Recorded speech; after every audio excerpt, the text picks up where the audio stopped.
Ladies and gentlemen, it's September 11th, 2023 at 1:30 p.m. I'd like to call to order this Johnson County Solid Waste District meeting. Roll call, please. Don Graham.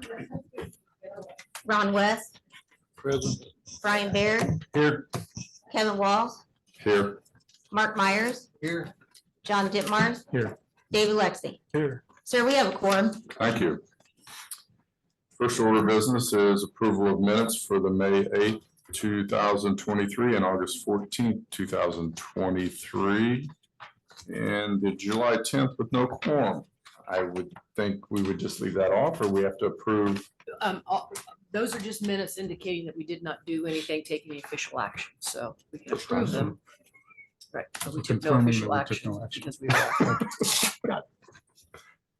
So look for a motion. A first and a second. First, Mr. Ditmars, and second from Mr. Myers. All in favor, please say aye. Aye. All opposed, same sign. Motion carries. Okay. Treasurer's report.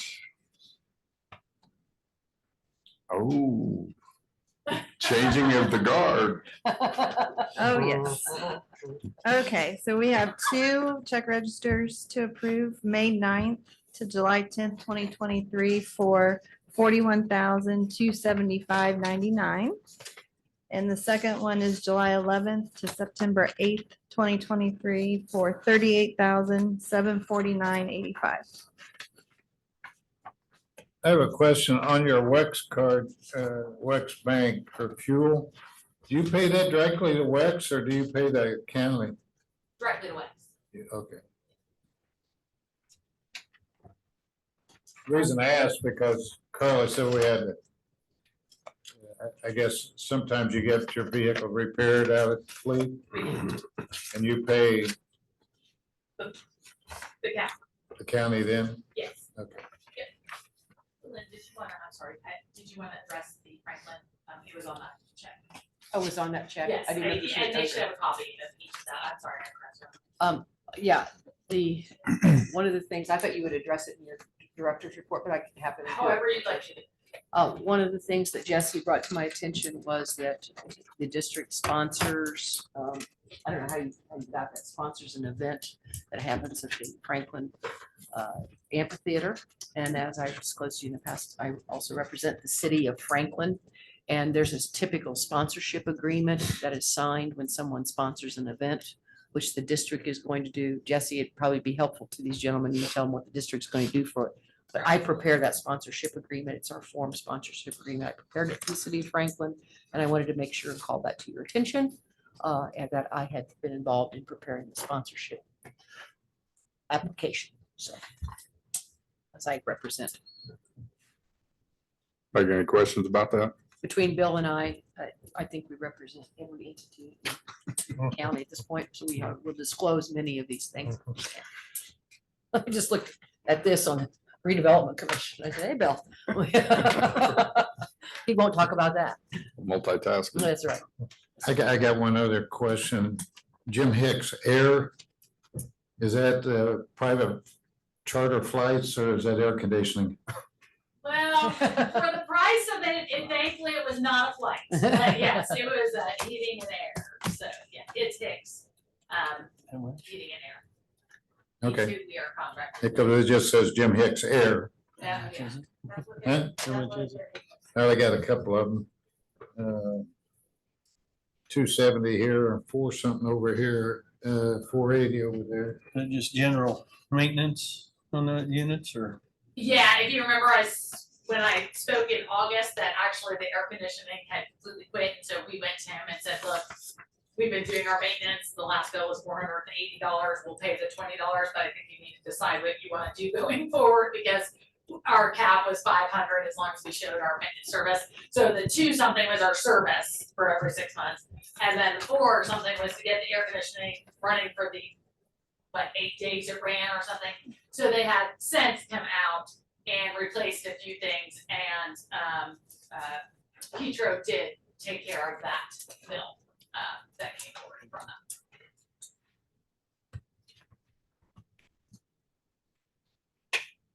them. Any more questions? You want to do them both together? Might as We well. got claims and check registers. I guess we covered everything.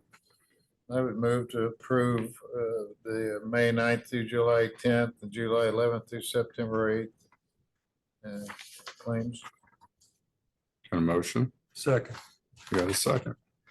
Got a, all in favor, please say aye. Aye. All opposed, same sign. Motion carries. Thank you. Okay. CAC, no update.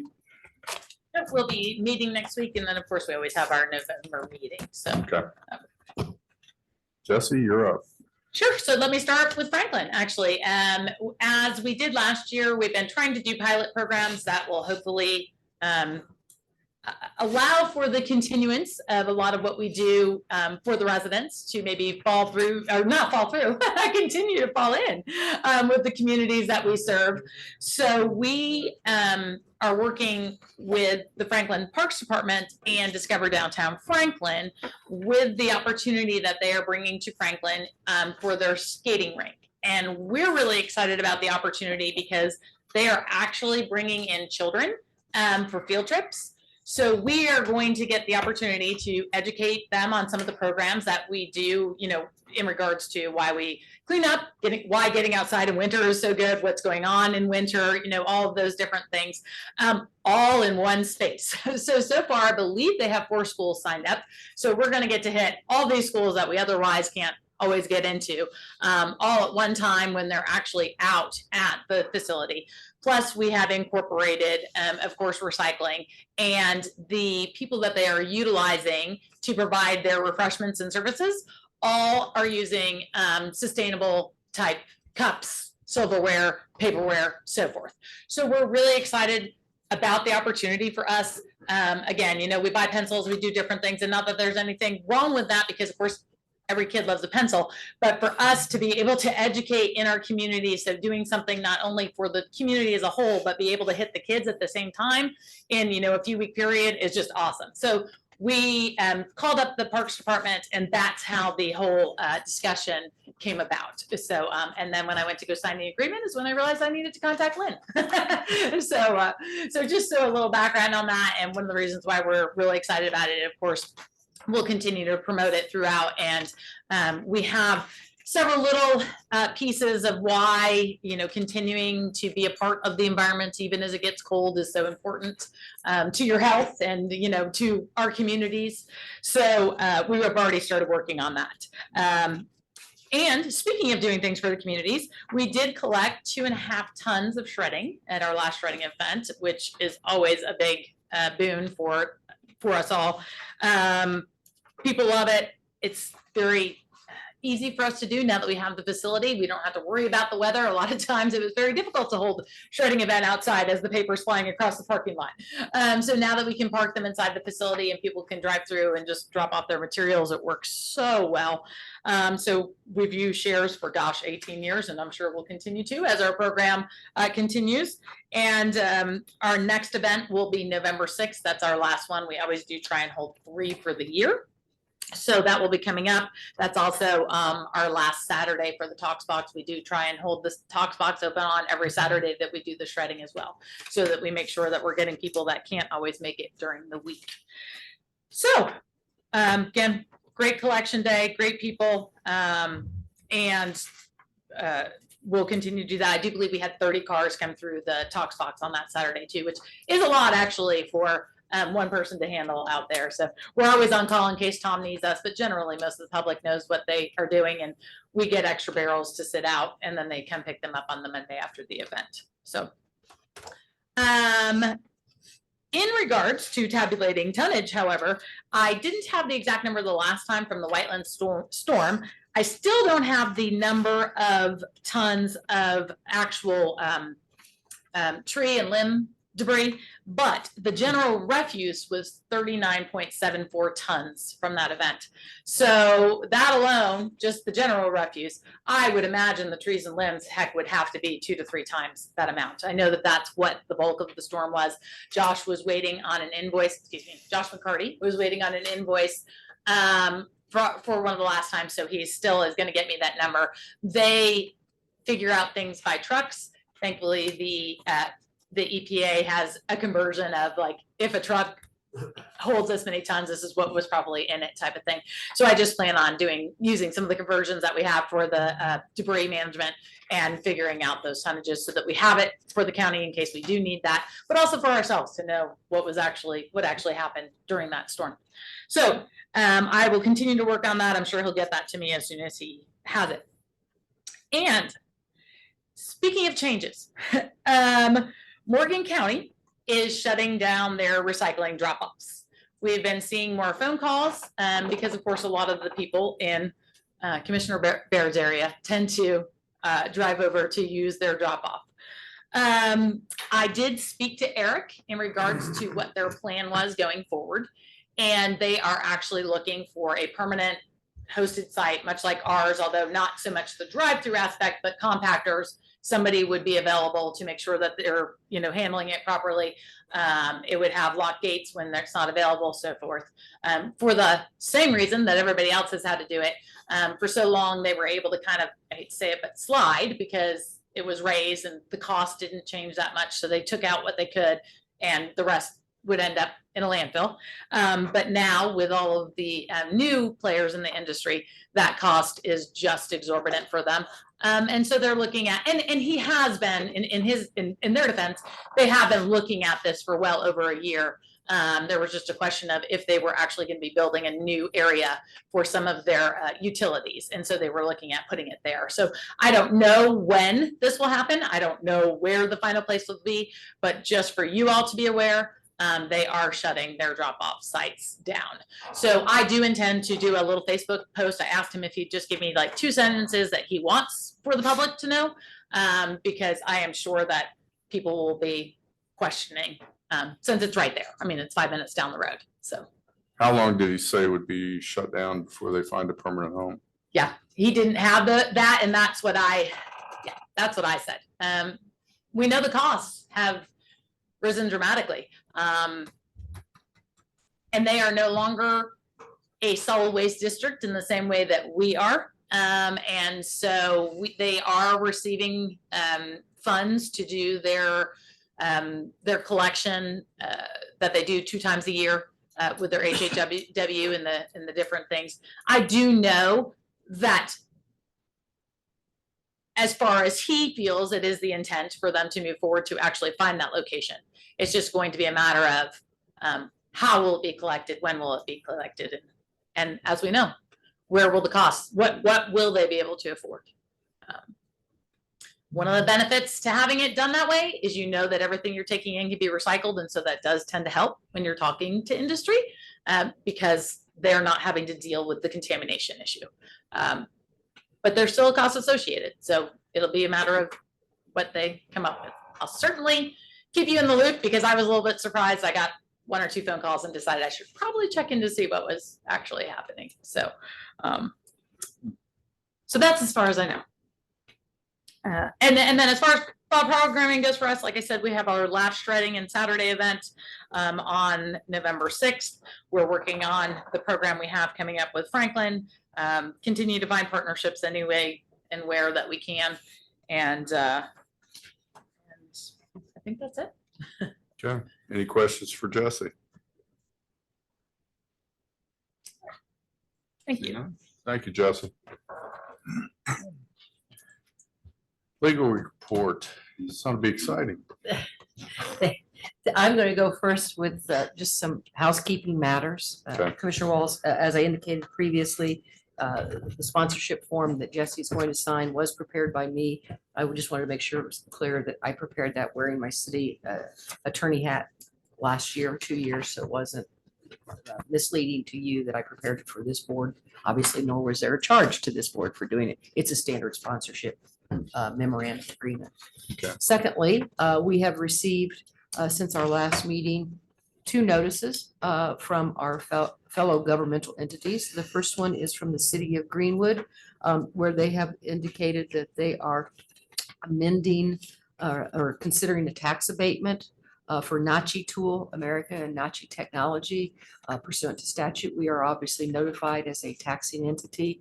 Past recommendations, you have never asked me to go to the public hearing, given the minimal impact it has on our district, but I think it's appropriate for me to advise you of that. If you feel differently, let me know. I don't know that there's any legal standing to challenge it, nor does it make sense for me to be there, since we probably have a board member who will be there and be able to report to the board. And it seems like a negligible impact upon our district. The second one is from Whiteland, and they are considering doing the same thing, only they're determining and making an economic development area in Whiteland for the patch development that is up there. I'm sure you've seen some of it in the newspaper. Again, they're going to have a public hearing, and unless you tell me otherwise, I will not appear. They did provide us with a tax impact statement, and again, as it relates to our district, it is relatively minor in the grand scheme of things. You know that we, in past meetings, have leased our property for crops to J.C. Linville, who is the same individual who sold us the property. And I have before you the original signed farm lease agreement and made sure that he had insurance on the property. And I have a whopping $646.36 check that is made out to the district. I will give to Carla today when ask the president to sign on behalf of the district for the lease. I will say, in addition to the amount that we received, it has been nice not having to mow the property, which we would have to do if we didn't have somebody on the property. And I'm sure he'll be harvesting the crops sometime this fall. Lastly, after our last meeting, you directed me to proceed forward with obtaining professional services from Mr. Barrett here for purposes of advising the district with regard to financing options that are available and manners in which you could do it. And also to reach out to Mr. Peters, who is also in the audience, to give us information regarding the tax impact and the various things that we could do. I think it was Mr. West was asking questions that we felt Mr. Peters could advise and give you some information on. Both of those gentlemen are here today. Both of them have provided me with their standard contract for professional services. I believe the one from Mr. Barrett has already been sent to Mr. Walls, who executed it. And then Mr. Peters is in your packet for execution for them. As nice as they are, there is a fee that is charged. I can tell you it is not what their normal hourly rate is. And I found it to be in an appropriate manner if you are so willing to accept their engagement here today. It's ready for us to go forward. And they have done work for the district in accordance with what we discussed. Other than that, I don't believe I have any further reports. So Does anybody have a question for legal? I just had a curiosity on that check for the farming. yes, Is that arrangement so much per acre, or how did you determine to get to the 400 and something? it's $636. We approved it based on the acreage amount that we were renting back to them at one of our board meetings. And I asked the board what they were normally getting on farm lease agreements, and that's how it was done. It's, And what is that? let me look at it. Yeah, it was $220 per acre. And so whatever. Yeah. Yeah, 646.36 divided per acre, because it's a Yeah. small amount. One of the other things I think that factored into it was the fact that it really is of so little amount, no one else could come in there and economically Yeah, do it. do 2 acres for that amount. Yeah, that's good. Thank you. Any other questions? We're all good. Thank you. All right. Let's go to the old business. Tax levy debt options presentation by Mr. Jeff Peters.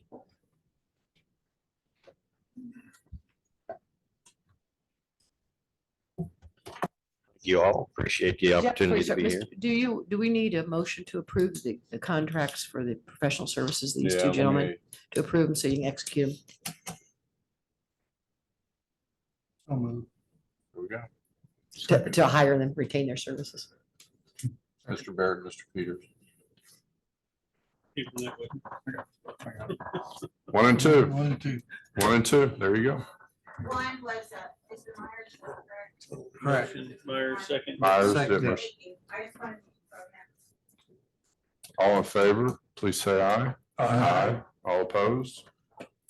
Motion carries. Thank you, There Mr. go. Chairman. Now you can go, Mr. Peters. Thank you. Sorry about that, man. Let that slip through. Did you want me to just to talk about the building, or do you want to talk about the excess levy appeal as well? You might update the board on the excess levy. Touch on appeal. that. You know, each unit of government has its own operating maximum levy. And in a very few instances, do you get an opportunity to appeal to the state and say, I need more than that in order to go forward with my operations. One of those is a growth factor in assessed value that exceeds that of the rest of the state by a certain percentage. So for Johnson County and similarly for the solid waste district, because it has the same tax base, it has a growth factor that could allow it, I think, a little north of $50,000 in an excess levy appeal for operations. Now, that would be a permanent appeal to their normal operating levies. They would get to levy that every year going forward from here, and it would be subject to the annual growth factor. So it would give them another $50,000+ a year to operate on or to accumulate funds for certain projects, et cetera. The impact for such an appeal, and over the weekend, the assessed values did come out on the DLGF gateway for Johnson County, and they're up another $500 million. So it's a little north of $10.7 billion you get to spread your tax base across. So to spread an additional $50,000 would only be a tax rate of 0.0005. We ran quick numbers on a homestead, median homestead, according to the U.S. Senate Census for Johnson County is 196,200. So taking into account the homestead credits, supplemental homestead credits, the annual cost of that excess levy would be about 48 cents for the entire year. So again, very minimal. At a $250,000 homestead, it's about 66 cents. 300,000, it's about 82 cents. 400,000, $1.14, and $500,000, $1.47. So in the overall scheme of things and the tax bills that we look at, you know, when we went forward with the tax caps, we all agreed that 1%, 2%, and 3% should be appropriate tax amounts for each of these properties. 1% for homesteads, 2% for rental residential, agricultural, and healthcare, and 3% for commercial properties. So these amounts are well below what would be an overall tax bill at 1%. So we always recommend to any client that is eligible for an appeal to go ahead and pursue that, take it to the state, see if you can get it approved, because you only have certain opportunities in which you can make the appeal and have it granted. Every year you get to review the budget and put it forward. You don't have to levy that extra $50-some thousand just because you have the authority to, but if you don't go try and get the authority today, you may not have that opportunity in the future. There is paperwork to be filed with that. There's a petition that has to go to the state by October the 19th. And it does have findings in it that the board would have to make, that it cannot fulfill its functions going forward.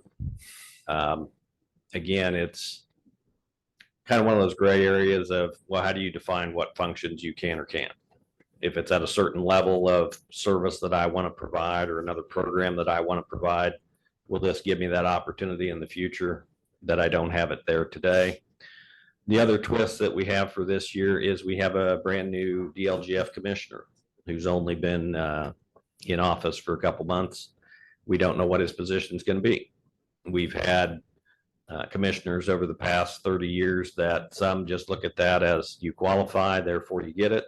Others, they will evaluate that need very specifically and say, well, you're going to be able to provide service. You're not going to be eligible for this appeal. Long way to say, At this point, I would say it's 50-50 whether they would get it or not. But if you want them to pursue it, that's something that they would need to include in the budget adoption process and put together an appeal packet for the DLGF. And any questions on that? If not, I'll go on to Jeff, buildings. did I understand you right that once you make the levy appeal and it's approved, let's just say you take the 50,000 year one, year two, you could opt not to take it, and then come back maybe year three and take it? Is that? Correct. Yeah. So you can, depending, I guess, on your need, I don't know of anybody that wouldn't take it, but that's an option, huh? Yeah, and the same with their levy today. You know, they've got a $625,000 maximum levy. If you wanted, you could only levy 500,000 if you thought that was all your needed to be for the ensuing year. Yeah. But most people go ahead, like you say, they take their maximum levy and they go forward and fulfill the functions that Right. they've been assigned. Thank you. And I do want to say that we did put in, based on the conversation that we had in August, knowing we had to do it by September 1st, there is the excess levy as part of our budget initially put in, going forward, since we did discuss the fact that we could utilize that for street management in the future. Does everybody have a clear understanding of what he's talking about? Understand? And did you put 50,000 in as the excess levy appeal? or- Well, you I always thought it put was it, 10. How no, much? we put in 100,000. 100, that's what it was. Yeah, Yes, 100. we put in 100,000, Yeah. knowing that it was more reflective of possibly 60, 65. Yeah, okay. I knew it was 10 something. Thank you. Thank you, Jeff. 10 times my 10. Okay. Thank you. So on to a different subject of buildings and finance for capital projects like that. The solid waste district is its own unit of government. It's a special taxing district. In that regard, it has its own tax base. It has its own tax cap. So the county has a general obligation bond cap, as does this district, and both of them is 1/3 of 2% of the assessed value that it covers. So for the solid waste district, that's about $71.5 million in general obligation bond cap. So we have no question about, can you issue sufficient debt to build building?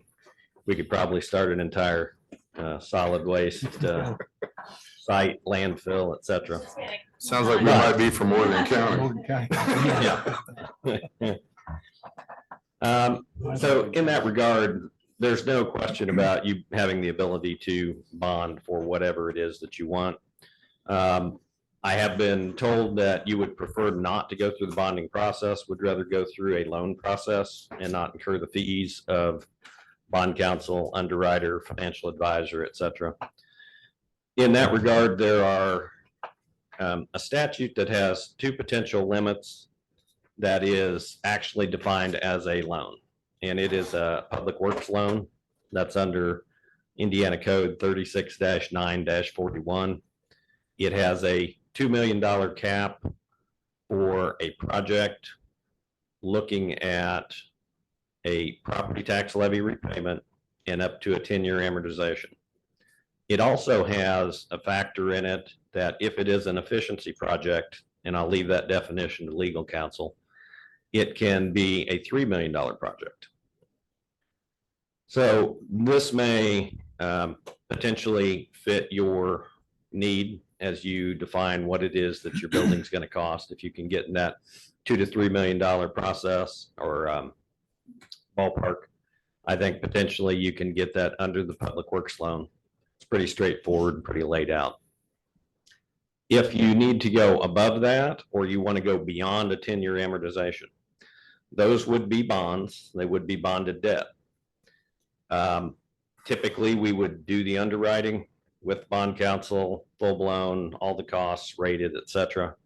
However, you can, for almost all debts now, negotiate them rather than go through a more competitive process and an underwriting.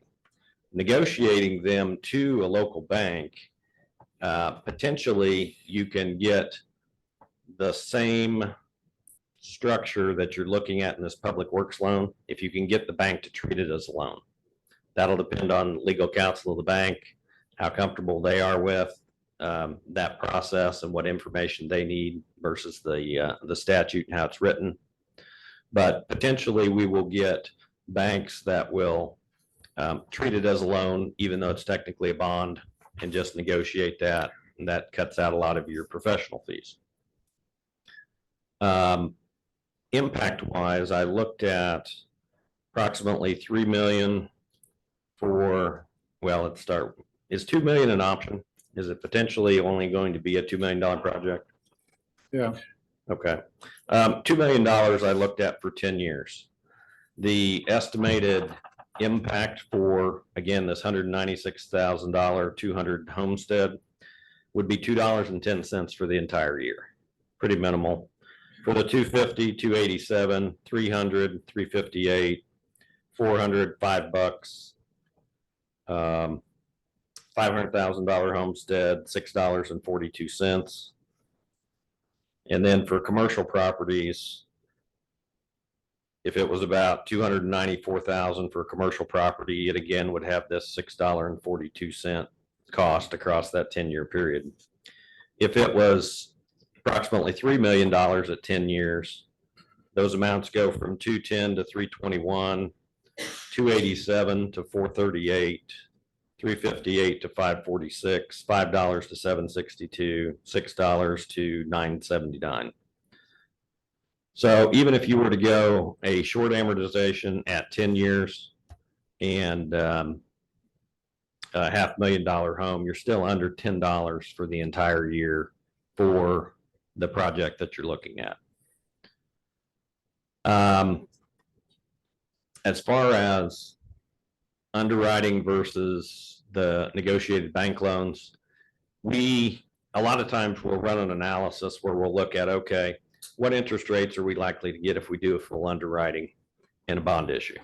We get better rates because the market as a whole, when you cut up the bond issue into little $5,000 increments, everybody gets to buy the piece of the debt that they want. You may want some 3-year debt. You may want some 18-month debt. You may want some 10-year debt. When everybody does that, it bids down the interest rates and we get the smallest amount of interest. But included in that is the greatest amount of issuance costs because we need bond counsel, an underwriter, financial advisor, local legal counsel, et cetera. In the inverse with the bank, you get a higher interest rate, lower costs because they're going to take it and basically book it as a loan. When we do that analysis, we typically find that the underwriting option is cheaper, but it is a lot more involved and it's the full-blown bond issue. Again, these are close tax rate wise. When I ran one versus the other for the 3 million at 10 years, the rate on the underwriting was about 0.0032 and on the bank is 0.0033. So it's 1 mil. It's not material. I would say from your standpoint, it's more, what is it that you're comfortable with as a board going forward, pursuing a project and under what circumstances? We are prepared to serve in whatever regard you would like. We can serve as a financial advisor on full-blown bond issue. If not, we can just advise on the process. One of the things of being a municipal advisor and our registry with the Securities and Exchange Commission, and this all comes out of the Dodd-Frank Act, is that we can no longer negotiate directly with the bank for you. So you can either do that with staff, you can do that through legal counsel, or you can hire an underwriter who will serve as a placement agent and will do that placement with you as well. Fee for the underwriter under that capacity is typically $10,000, $15,000. But they cast a very wide net. It won't be just the local banks. In a lot of communities, we'll have people that'll tell me, you know, Jeff, we're going to do this with one of the local banks. It's going to be one of these three. We're just going to negotiate it. Best of the three wins, et cetera. And you know, again, that's well and fine. We will help in that capacity if we need to. Sometimes banks will want additional information that staff may not be comfortable with. Although the staff that you have here, I think, can provide any financial information that you need. So we may have very little to do with the transaction if it goes bank-wide. But again, we're happy to help out where we can and do whatever you'd like. And with that, I'd be happy to answer any questions. Just curious on the comparison between bonding and a normal bank loan was what? Tax rate wise, it was only about a mil, 0.0001. All in total debt service wise, at 10 years, it's about $100,000. At 15 years, it's about 200,000. And if you went out to the maximum amount, subject to what legal counsel would say, the typical maximum amount that we would want to go to for property tax debt would be 20 years. Yeah. Which would give you about a 19-year repayment. The difference between the two would be about $300,000 in total debt service repayment. But again, over that time period, tax rate wise, that's really very minimal. And in your analysis, do you factor in the soft cost up front in one payment, or is that a part of the loan amount amortized over the period? I did it as the amount amortized over the period. So Because, we would borrow that extra money and amortize it over a period, yeah. right, you'll borrow it up Yeah. front to pay the underwriter and the bond counsel, amortize it across that time versus not incurring that. Okay. I have any other questions? I do. Jeff, do you say again the difference in that $2 million threshold and up to 3 if it's bonded? I think you said there's a difference, right? Yeah, the $2 million, and you're talking about the qualification to get between 2 and 3. The statute defines it as an efficiency project, and their definition, again, not from the legal side, is you basically have to include an additional entity in there so that it's like an interlocal agreement. That would get you into the definition of an efficiency project, which would then allow it to be 3 million instead of 2 million. Where I was going that question to also is, it feels to me like we're in the early stages of design on this project. And so the question is, are we designing to a cost cap, or are we designing to a reasonable need? And therefore, we don't know what that's going to be yet as far as the financing. Is that a fair? That's a statement? very fair statement. We can guess all day long and theorize how much it's gonna cost, but until you actually, Right. you've got groundworks you've got to do, you've got a lot of stuff, utilities, all kinds of different factors that need to be played into this. But we need to know kind of which way we're going so we can align some financing to get somebody on board to do the design. But I'm trying to cover a lot of bases right here with how we want to look at this long range. So we get somebody on board now and actually start working on it, or do you want to go bond counsel? Do you want to go private finance?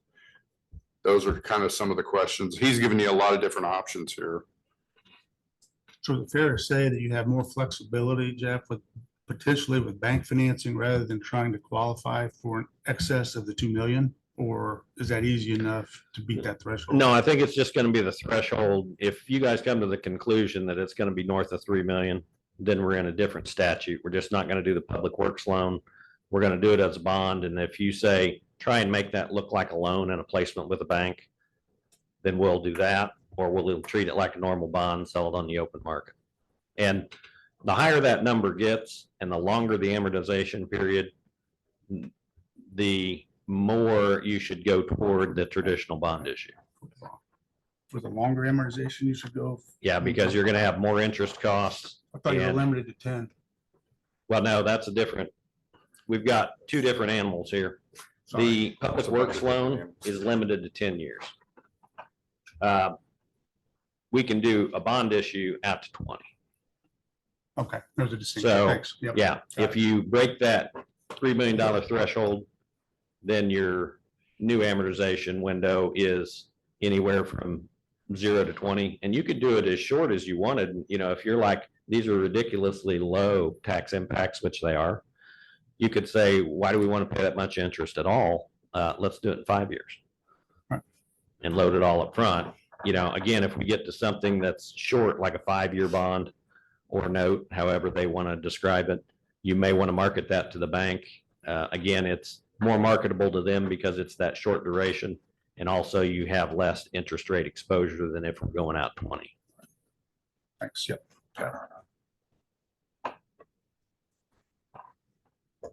So just so I fully understand, they have a levy. That's their normal operating levy, right? And they're gonna have the special levy appeal for an additional 50,000, as you suggested. And then is this debt gonna be outside of that, the debt payment? Correct. This will be a specific property tax debt only in the amount to make principal and interest payments as they become due. But it will be above and beyond, won't impact their operations at Right. all, but we'll provide the building for them. Okay, just want to make sure. And I do want to say, because thankfully we talked, and one of the things that we were talking about between that $2 and $3 million, of course, partnerships, you know, what could that look like? And I got to thinking that we obviously provide, especially when it comes to our household hazardous waste in the Toxbox facility that we would intend to move over to this building, is a benefit to all the MS4s in every community in our county.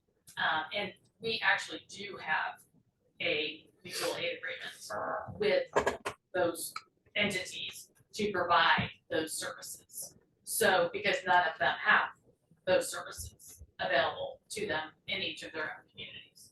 So I would think, we'd have to talk to our legal counsel, but that could be certainly something that could be looked at. In that piece, if that is a direction that we were thinking of going to be able to reach that 3 million versus trying to keep everything into a 2 million.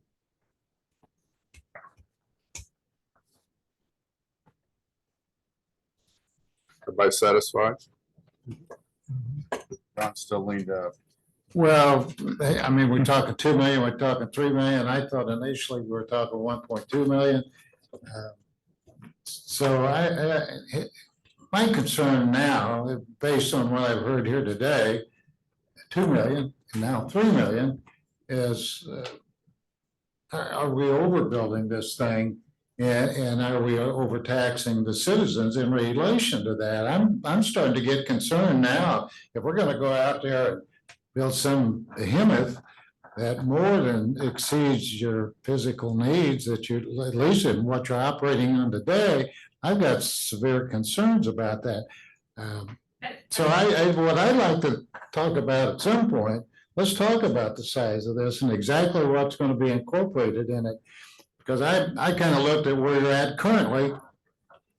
And I know you could always use some more room to house some stuff inside that, and especially a workable truck dock and some things of that nature. But to double the size, as an example of what you have today, you know, I don't think that's.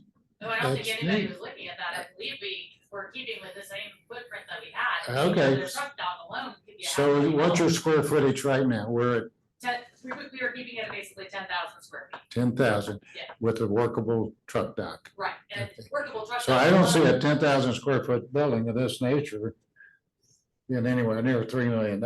So He's giving you options for. the I know, financing. I'm just concerned when I start hearing big numbers that somehow it navigates toward that direction, and I just want to make sure. Well, and Commissioner West, I'd love for you, if you have the opportunity to go, Shelby County built it very similar to what we're talking about, and I believe, and Kevin, you can probably speak to it more, I don't know, was it close to 2?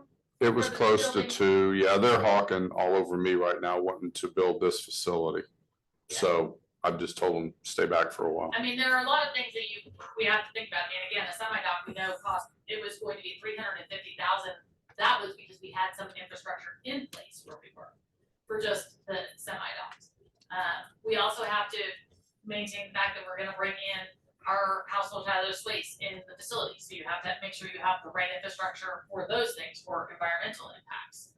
So there's lots of things, you know, we don't intend to still have a space over at the highway garage and a space here and a space there. So ensuring we can incorporate all those things under one roof does look different than just driving through a facility and dropping off your recycling. So that's kind of what we're looking at, especially as the future, permits. Which, taking all that you just said, what's that equate to in square footage? 10,000. And that's 10,000? sure be- Yeah, Okay, we're still trying to Just do wanna it make in sure. that footprint, but I mean, the end, like, the fact that you can't operate if you don't have the heated floors, because you can't drive through the facility, so incorporating heated floors and the radiation to make sure that we have the ability to keep our doors open all the time. I mean, all the things that we don't have now, the capture containment systems to make sure that if there's oil leaks or any of those things, to ensure that we can stay in compliance with, IDEM and all of those things, but be able to provide all of those services under one roof and keep our doors open, regardless of what the weather looks like. Plus be able to grow and possibly, bail a little bit more, or as things grow, what opportunities do we have for composting, for yard waste? We don't have those things within the county. okay. Thank you. Thank you.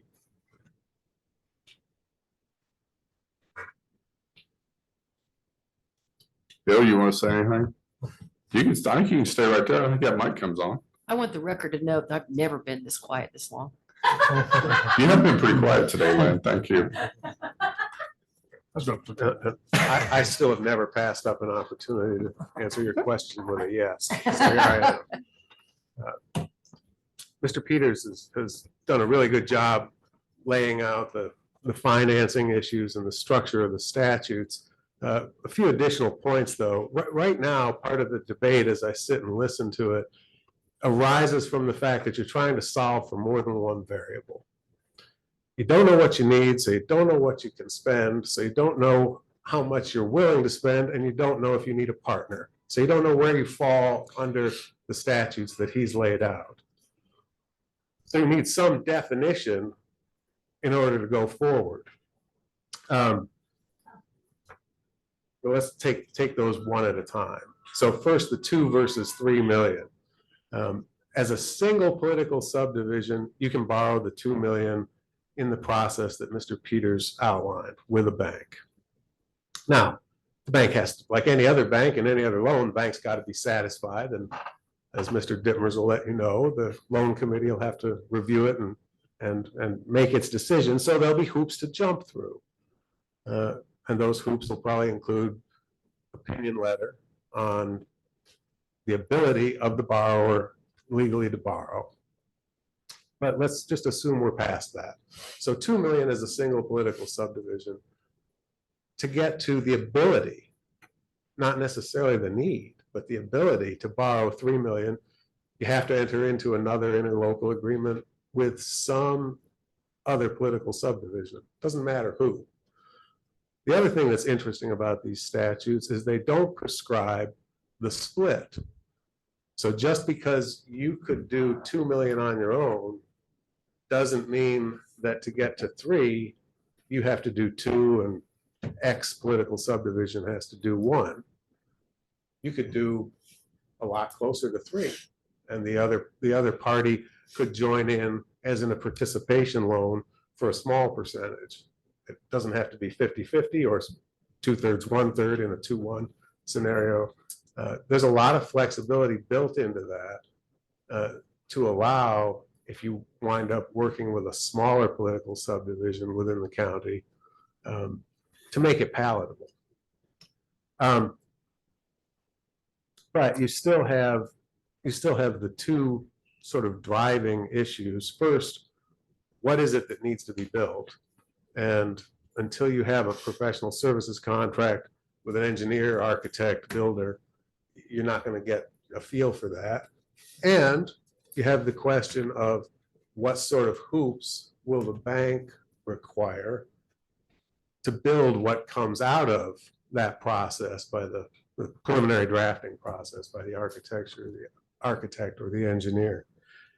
So I think if I were to advise you, the things that I would focus on first to try to get some of these variables set aside are what's to be built and what's the temperature of the bank. And I know there have been discussions with banks before, but they need to be refined a bit. It's my water Oh, well. okay, it wasn't me. And I think those are the first steps. And take any questions you have. We have met with an architect. He has not provided us with a cost really Yeah. yet, because he was still wanting a little bit more information from our side on what we really do Right. need. So I guess the pleasure of the board would be to put somebody under contract or talk to somebody about this to provide these numbers to us, so we do have some solid numbers, but there's gonna be costs associated with that. Nobody's gonna come in and do it free. We do it for every other project we have in the county. I mean, you have to hire your. You have to hire the architect first. Yeah, so they can start putting together a package facilitated. And Jeff, I'm sorry, but does everything, including the debt services, have to be initiated by the October 19th? For the paperwork for, If you were going to put it on the 24 tax rolls, it would. But what you can do is, depending on the timing that this takes, you can just delay and build all the interest into the first payment that you can get to, which if you don't get 24, it would be June or July of 25. Again, subject to whatever the bank would agree to, but that's typically something that we do in banks as well as bond financing. Just roll that payment back until the time at which time you'll have revenue. The other thing, talking about getting these initial fees paid for, you do have the option as well that you can front this money out of your cash reserves, pass a reimbursement resolution, I assume subject to what legal counsel will tell you, and then borrow enough in order to pay yourself back for the initial architecture and engineering. That's what I was gonna ask. Do we have a professional services line item? well, we have the board discretionary, but we also have the initial build line that we had put in Okay, as well. so we do have a line item we can pay it from. Because normally that would go into professional services, so I would think you just do it that way, on that line item. They probably wouldn't have one, I imagine. No, but if they've got that build line item, they can. Yeah, we can use that. Yeah. So, It might depend on the amount that, how much we can shoot. I've met one architect, like I said, on walk the site, walk the new site. But they have not come back with any numbers yet.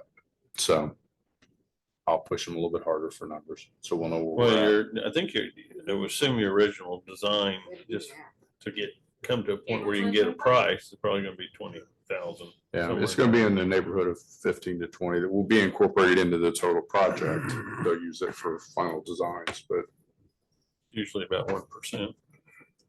One additional point is your current lease, as I understand it, runs in April of 25. So if you're trying to avoid releasing,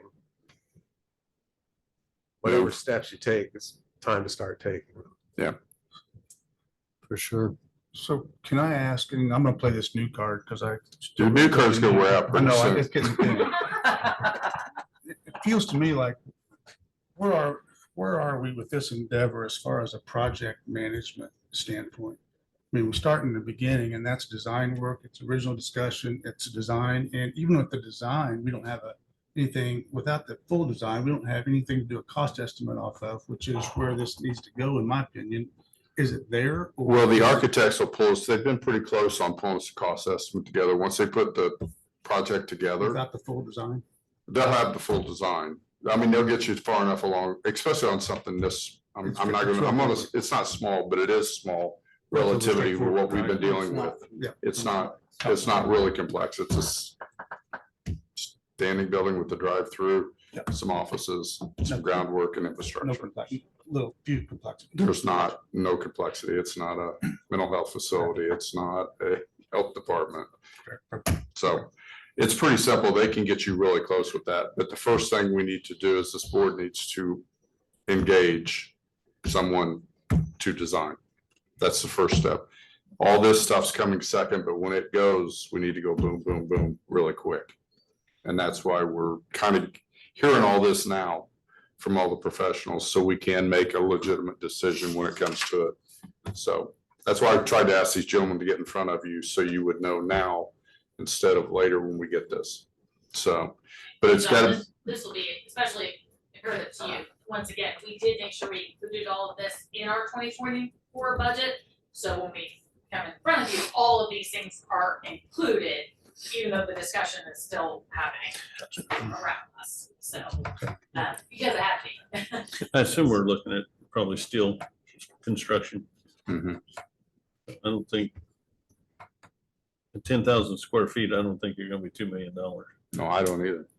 So, but like I said, I want the options on the table. I wanted you to hear everything. Yeah. And, but the ground, if no one has seen the ground, it has contour to it. So there's gonna be some groundwork, that has to be done. So, Possibly some retention. well, that's, yeah, another thing. We've got some, I know we do have some water issues that we will have in dealing. We've got some other buildings in the area and we've had some issues. So I know there's gonna be either retention that we're gonna have to do, or we're gonna have to pipe it pretty good ways to get it away from here. And then there would, I would assume, be an enlarging of the existing. Yeah, we might, and We don't know. we have to do an interlocal because it's two separate taxing entities that would have to work together to do that. Yeah. We have the property on one of our county facilities that we would have to enlarge to incorporate this building to be able to receive the water. That might, We done a reimbursement resolution, I don't think we have, so that maybe our. Yeah, it's not hard to do at all. We have not done it, no. Here, so. We don't have. one. well, don't have an architect that. If I might, to try to You keep the may. horse out ahead of the cart. If you were to authorize your board president to negotiate and retain with an architect and retain the architect, subject to ratification at your next meeting, since you only meet every other month, that would allow you to get the start that you need. And then once that person's hired, a reimbursement resolution would be appropriate then. And that would also then get you to the next step of being able to talk to the bank cogently about, here's what we want to do, and here's our cost estimate for it. And that also will drive the biggest question, which is whether you need or want a participant, whether you're over that 2 million threshold or not. Because if you're under it, you don't need to worry about how to structure the interlocal agreement and what the participation rate might be. Mr. President, were your thoughts to hire the construction management through the architect? Just let them manage the project too? Mr. Harrison toured this with me also, and I don't know if we would just work with him as a separate entity It'd have to be a separate Yeah, entity from from the you county. guys, so he would have to separate it out. We have an actual construction manager for That works for the county, the county that works for us, that manages all of our projects. with but our he's got a behalf. lot going too. I know, and I've talked to him about it. He said this is an easy one. Yeah. So he can, so he could just work for them on the Yeah. contract And I'll basis, get with you on that. because he can help with that architect. As you issue. can see, there's a lot of moving parts. Yeah. Always is. Just so there's no misunderstanding, I want you to have a building that meets your needs and can accommodate the things you're trying to do. So don't get me wrong there. I get worked up when I hear numbers going up. That conversation I'll never forget. We'll get it done as you show up at a hammer and nails at my office, so as long as that doesn't happen, we're good to go. Yeah. Okay, Request. I guess the request is from legal to authorize the president to negotiate with an architectural firm to get, Negotiate, Good. retain, subject. Yeah. Subject to ratification at your November meeting. So moved. Second. website was quiet. There you go. Yeah, promotion in a That second. was Brian and Ron, just so you know.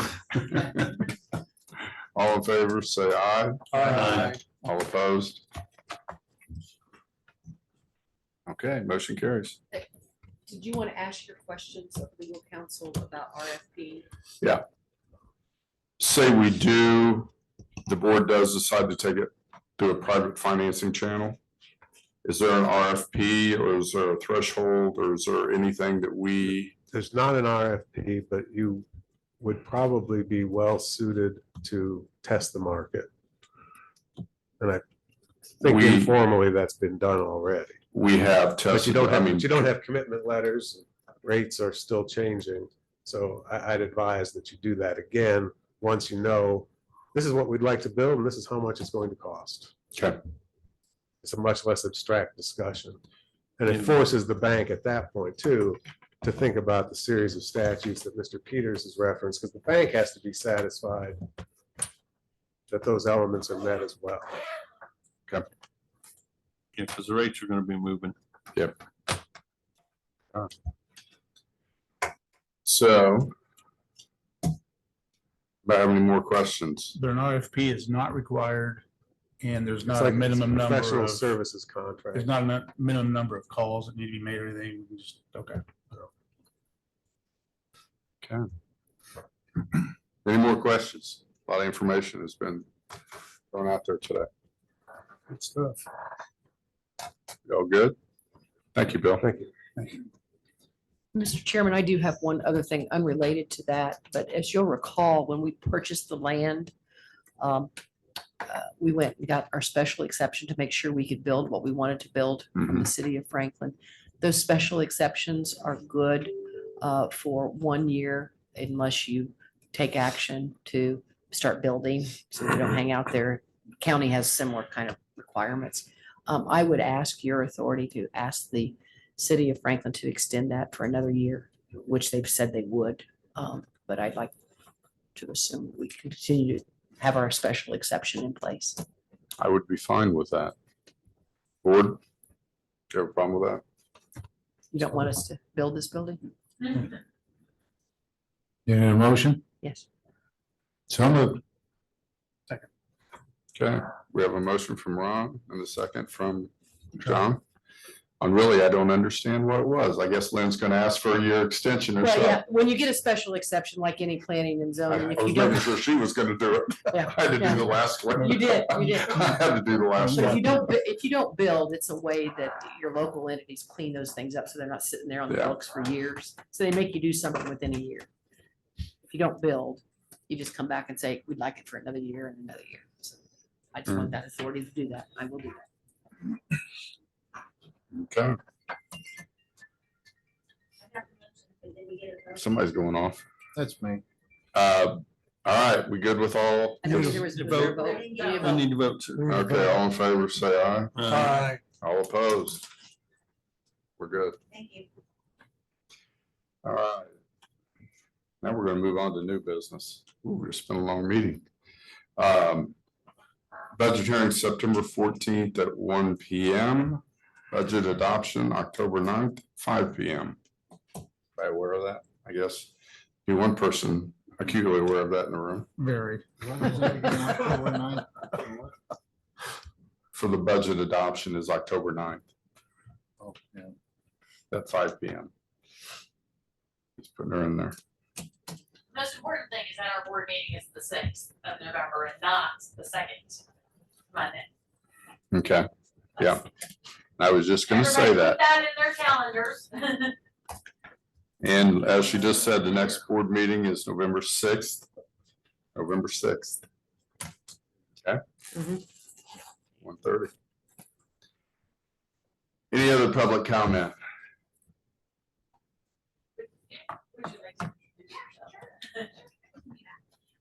My name is Michelle Stevens and I'm with GFL Environmental. Okay. Me? Okay. You want me- Oh, you want me to go upstairs? Oh, sorry. I'm not, see, I'm not used to doing that, sorry. My name is Michelle Stevens and I'm with GFL Environmental. So I just wanted to introduce myself to you guys. I have been in this industry for 15 years. So I'm very well I know I've been at several solid waste meetings through the years as well, so it's always quite interesting to hear the different counties and how they do their solid waste. So just want to introduce myself. Thank you. Any other public comment? Pat's been unquestionably quiet this meeting, which is good. So. You said it.